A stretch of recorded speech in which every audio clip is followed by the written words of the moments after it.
Baik pemirsa, kembali lagi di Lobi Belajar Lebih Memahami. Dan tadi kita sudah berbincang-bincang seputar serapan APBD tahun 2014 yang kurang optimal. Dan itu tadi kita sudah mendengarkan sendiri ya tanggapan dari Ketua DPRD Kota Surabaya. Nah mungkin sekarang kita akan fokus seputar proyeksi kegiatan APBD tahun 2015 Pak Armuji ya. Ini kalau melihat dari mengapa molor gitu ya pengesahannya, kira-kira yang mendasari anggota Dewan untuk menolak draft RAPBD Surabaya itu apa Pak Armuji? Sebenarnya enggak ada molor. Molor itu kan cuma 2 hari saja. Ya. Sebenarnya pengesahan itu tanggal 10, tetapi tanggal 10 itu begitu banyak kegiatan. Teman-teman pemerintah kota sendiri, persiapan dari paling segala macam, dan ada teman-teman komisi yang belum ya toh menyelesaikan daripada pemanggilan SKPD karena banyak hal-hal yang memang harus terkoreksi secara teliti. Baik. Nah, itulah yang tentunya menjadi kendala. Cuma 2 hari saja sebenarnya dari target semula yang 10 November itu. Baik. Oleh karena itu 2015 yang kemarin sudah benar-benar kita bahas secara detail dan memang banyak hal-hal yang memang harus kita koreksi. Di samping evaluasi penyerapan dari 2014 yang pada saat bulan yang kemarin itu sekian serapan 68 sekian itu.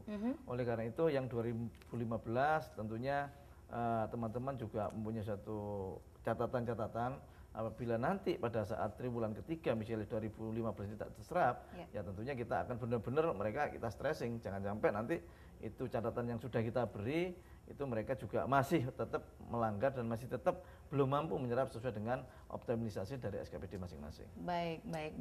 Lalu ini menanggapi bagi-bagi angpau Pak dalam penetapan APBD Surabaya 2015 seperti apa Pak Armuji?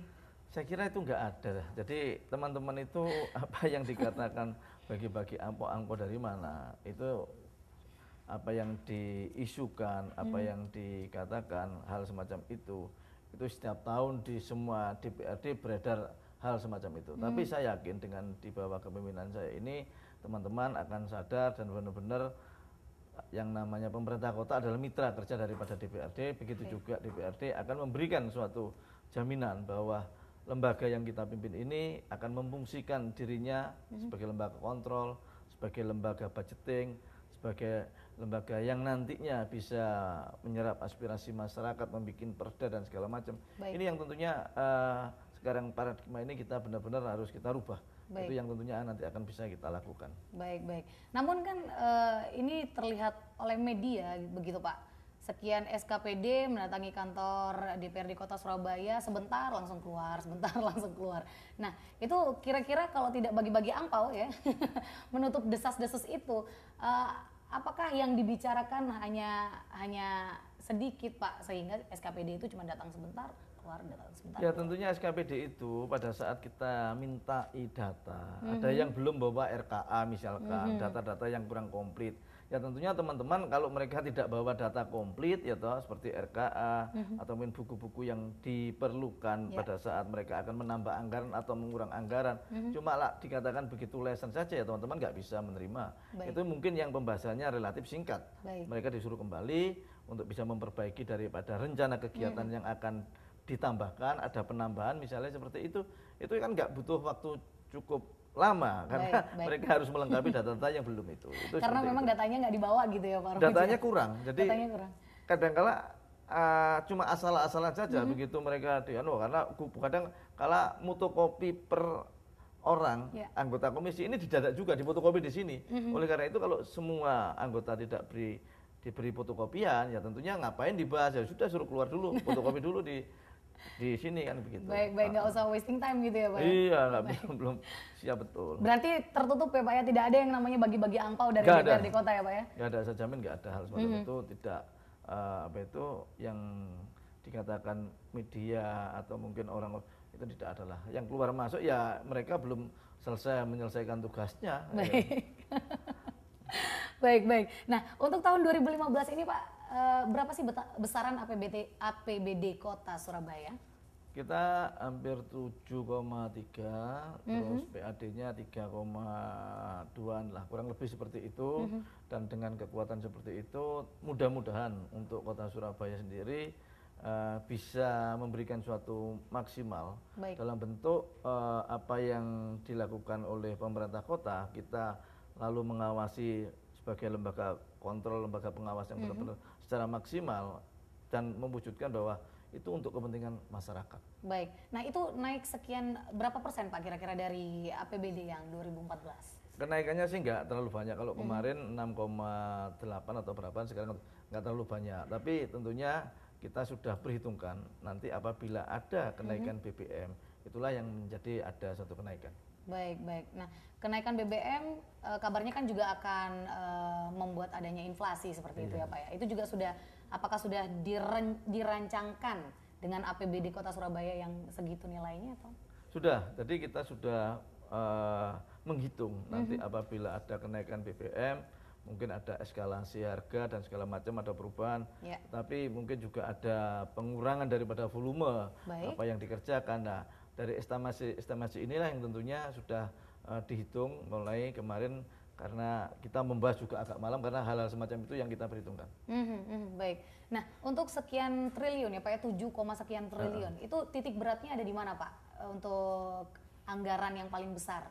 Tetap kita pada prioritas utama, skala andalan kita adalah pendidikan tetap, program kesehatan, sarana prasarana, ini yang tentunya memang butuh anggaran yang cukup besar. Baik. Nah, dari 7 triliun lebih APBD 2015 ya Pak ya, kira-kira pendapatan asli itu dari daerah termasuk dari pajak dan retribusi itu berapa besar Pak? Hampir memang untuk pendapatan asli daerah, tadi ada pajak, ada retribusi, dan tentunya pajak ini juga bisa diambil dari dinas-dinas penghasil, ya toh. Semua dinas penghasil mereka akan menyumbangkan suatu kontribusinya, dan tentunya juga hal-hal yang lainnya.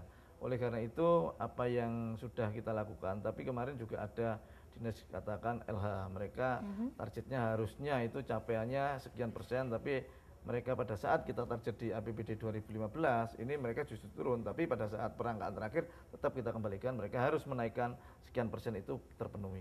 Baik, nah itu secara angka berapa Pak pendapatan asli daerah kurang lebihnya?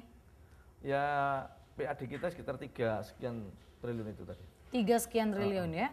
Berarti dari total anggaran belanja yang disahkan ada defisit seperti itu Pak? Iya, ya, ada defisit tadi. Jadi ada silva kemarin tuh hampir berapa itu? Silvanya kurang lebih ya 1 sekian lah.